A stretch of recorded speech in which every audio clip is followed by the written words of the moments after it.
अगर आपको एक ऐसा लैंप मिल जाए जो आपकी हर इच्छा पूरी कर सकता हो, तो आप क्या मांगेंगे? आज की कहानी में एक नन्हा लड़का अली एक आश्चर्यजनक जादुई लैंप ढूंढता है और फिर जो कुछ होता है वह आपको हैरान कर देगा। अली और जादुई लैंप। एक दिन अली जंगल में खेल रहा था।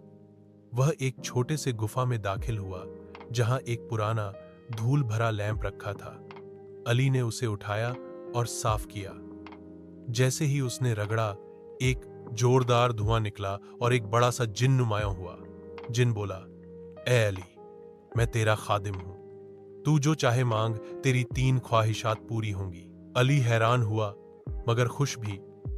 उसने सोचा, फिर मुस्कुराकर बोला, वह मेरी इच्छा, मेरी मां के लिए एक सुंदर घर। पलक झपकते ही एक शानदार घर जमीन पर उभर आया। दूसरी इच्छा, मेरे गांव के सभी बच्चों के लिए किताबें और खिलौने। जिन ने हाथ हिलाया और हर बच्चे के हाथ में किताबें और खिलौने आ गए। फिर अली रुक गया। तीसरी इच्छा, वह सोचने लगा, मैं अपने लिए कुछ भी मांग सकता हूं, लेकिन क्या सब कुछ मेरे लिए होना चाहिए?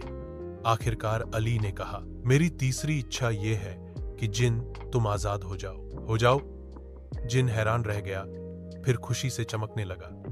तुम बहुत नेक दिल हो अली, तुम्हारी नेकी का सिला तुम्हें जरूर मिलेगा। जिन गायब हो गया और अली मुस्कुराते हुए घर लौटा, जहां उसकी अम्मी नए घर में उसका इंतजार और कर रही थे।